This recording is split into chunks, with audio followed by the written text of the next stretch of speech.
Hey, it's Clay at claytrader.com. This will be my top 10 stocks as we head into Monday, May 19th. This will be a technical analysis breakdown, so if you're someone that uses charts within your trading, or maybe you're just interested in learning more about charts and how they can be used as a tool to help make good decisions as a trader, this will be a video for you. First off, a couple of clarifications. Number one, the candlestick that you see right there will be moving around and changing. That is because the market's still open for a small amount of time. But I like to do these videos when the market is still open because sometimes we can capture some really interesting late day price movement. Second, I'll be using the 30-minute time frame, meaning each one of these candlesticks here represents 30 minutes worth of time. So ticker symbol number one, we are looking at SPCE, big mover today, and now we have a nice pattern here headed into Monday. So let's get this mapped out here. So the first part of this pattern is just basically representing the fact that it did pull back. So you have this resistance trend line here that again is forming the top part of our pattern.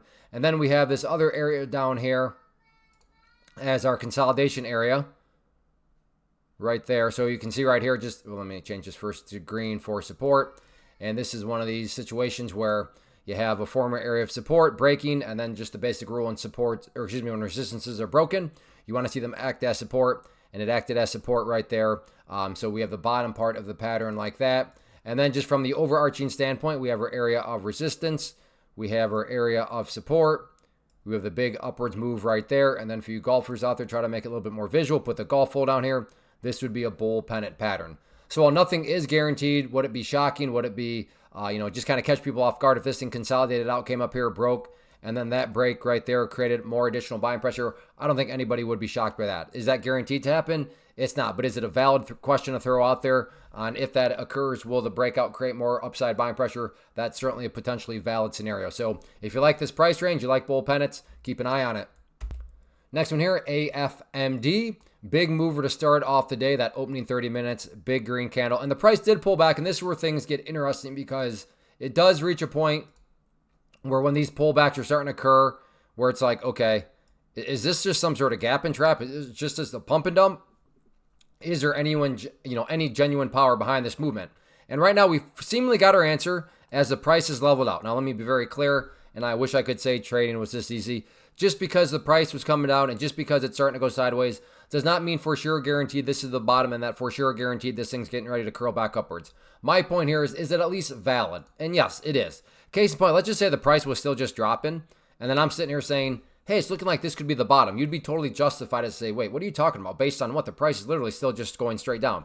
But that's not the case here, right? The price is at least going sideways. Again, is that a guarantee that this pullback is over? Of course not. It just becomes a way more plausible scenario. So in terms of areas of resistance, if this thing's going to try to push upwards, key battleground to watch, closely going to be right there around that 33-cent mark. So keep an eye on that. And then as far as supports are concerned, nothing fancy in my mind, just a question of where did the pullback finally stop? And it did finally start to go sideways right there at about 24 cents. So keep an eye on that. But no doubt about it, this thing has the ability to move and move quickly. So let's see if this is indeed some sort of leading indicator of the sideways action, that the pullback is over and the price is getting ready to curl back upwards. Next one here, looking at ticker symbol QBTS and some very well-defined levels here as we head into Monday.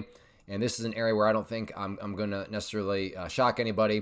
1250. And I say that because when a lot of people are watching the same levels and wondering the same general things, call it a self-fulfilling prophecy, call it whatever you want, it can produce some very dynamic movements. And like I said, I don't think me pointing out this level is that shocking. Right here, the price almost hit it. Right here, the price slightly above it. Right here, the price slightly below it. So just kind of trying to find the middle ground right up there around that 1250 mark, I think, like I said, is a level that a lot of people are watching. And when a lot of people are watching that same areas, no guarantees, but is it valid? Is it plausible to think that if the price were to come up here and break up through there, that break in of itself could create another surge of upwards buying pressure?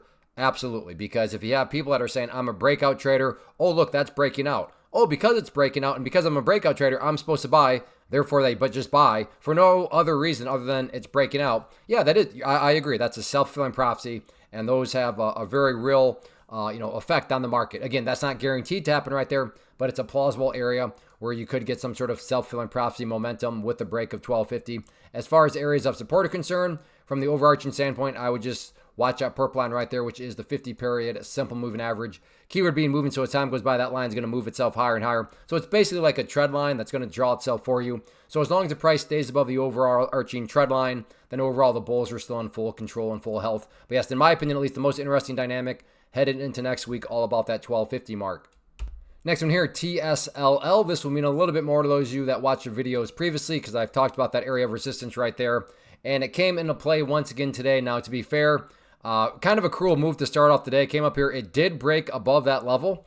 Now, if you were just some sort of scalper, then plenty of room right there for you to make money. But if you were the trader that was wanting a bigger boom, unfortunately, for you, you didn't get the bigger boom. But at least the price didn't do this and then totally collapse. It did pull back a little bit, but ultimately it kind of just leveled out and is now sitting once again very close to that level right there. So even if you were looking for a bigger bang, you're still in the game. It's still looking like you got a chance. It just didn't quite happen on that one there. So on that note, that red line there remains the key level of resistance. You can see throughout the course of the rest of the day right there, got somewhat close to it, and then right there rejected from it. But like I said, as of right now, the price is essentially right below it, which is good because instead of having to start all the way down there and travel that big distance just to do battle, now you can see the price barely has to travel any distance at all, and it can start to do battle with it again. So continue to watch that area as the main battleground. And then as far as supports are concerned, preferably speaking, you'd want to see the price stay above that purple line, which you now know is the 50-period moving average. But if that level doesn't quite hold up, then you do still have $14.43, that secondary area down here. But yes, the price is very close to potentially breaking out through there. So we'll see if the bulls can get that job done on Monday.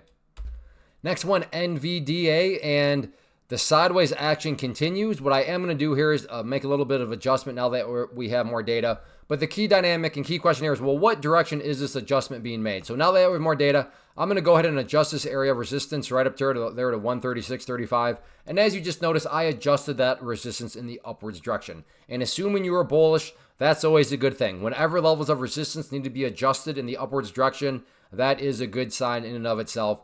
But yes, with all this data, you can see now that this 136.35 mark rejected the price, and then today rejected the price, and then later on in the afternoon rejected the price.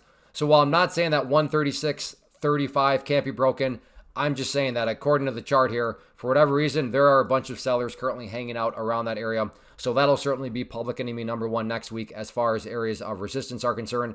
As far as supports, again, this will mean a little bit more to those of you that watched previous videos, but I've been talking about that level right there. Is if the price can stay above there, that would be a very impressive sign of strength. And so far, so good. Earlier on in the day, the price got somewhat close to it and did a good job of bouncing off above it. So yeah, staying above that green line, really nothing to worry about from the bullish standpoint at all. But yes, 136.35, all eyes going to be on that one next week, so we'll see if the price can push through. Real quick, want to take a break and personally invite you to get signed up for this free live online webinar that I'm offering next week. So if you've been enjoying what you've seen and you want to learn more about this tool, how it can and should be used to build consistency and manage risk, then definitely get signed up for the free live class. If you're watching on YouTube, there's a link down below in the description area you can use to click on, or if you're watching right at my website, there's an area on the webpage that you can use to sign up. So like I said, if you've been enjoying, then definitely get signed up for the free class. Next one here, QUBT, and overall very, very impressive move around this one. Although in the very near term, I'm seeing some bearishness here. So let me get this pattern drawn on play. We have this resistance line right here. And when I say bearishness, I don't mean like some sort of massive collapse or anything like that is coming. But I do see a rising wedge pattern, which is a bearish pattern again. And I should note this, just because a bullish pattern forms something does not mean that for sure guaranteed the price is going to go up. Same is true here. Just because a bearish pattern forms does not mean it's going to go down. But this is a rising wedge pattern, which is bearish and suggests that there very well could be a pullback. But again, if you think about it, let's say this thing does pull back to right there. So it pulls back, it levels out and then starts to head back up. Again, from the big picture standpoint, what would you still have? Well, from the big picture, you'd have a set of lows there. You'd have that low there. You'd have these lows down there. And if you envision each of those as stair steps, well, you still have the stair steps progressing in the upward direction. So that's what I mean. Just because, yes, it's a bearish pattern right now does not mean that I mean that in the sense of like it's going to totally collapse or anything like that. So yes, in the near term, seemingly this thing is going to need to pull back some more, but we'll have to see what happens with it. But anyway, you look at it, strong move today, strong volume. So we'll see if the momentum carries into next week. Next one, PLUG. There's no doubt about it. Very impressive move from where the price was at its lows to where it closed right there. Good solid movement that now does bring the question, is there any sort of genuine power behind this? And I have no idea, but by using charts, we can make answering that question very straightforward. And in my mind, it all revolves around this area down here at the 73-cent mark. And why is 73 so important? And I'm not saying this will occur, but just for explanation's sake, if the price were to come down here and then fall below there, what would you have at that point in time? You would quite literally have the price having gone right back inside of that range where it just was. And I mean, not to insult your intelligence, but price movements that make great bounces and then go right back to where they were, not exactly a sign of genuine strength. Or on the flip side of things, if the price comes down here, behaves like this and then curls back upwards. Now all of a sudden, what do you have? Well, you have a set of lows right here. You have lows right there. And if you envision each one of those as stair steps, well, now you have stair steps progressing in the upwards direction. And that's what a truly strong move is going to do. It's going to make progress. And in this situation, I'm defining quote unquote progress as staying up above that 73 cent mark. In terms of levels of resistance, main battleground to watch here headed into next week right up there around the 78 cent mark. So keep a close eye on that. But no doubt about it, very nice bounce today. Now it's just a question of can this bounce build upon itself next week, show some progress. We'll see what happens. Next one, SMCI. Very, very nice move today. Talked about this trend line yesterday's video. You can see right here the price got the very nice break up through there. So that trend line has been put behind it. And now we just essentially have a higher high, higher low, and that is the name of the game. So from the overarching standpoint, no need to overcomplicate this as far as supports are concerned.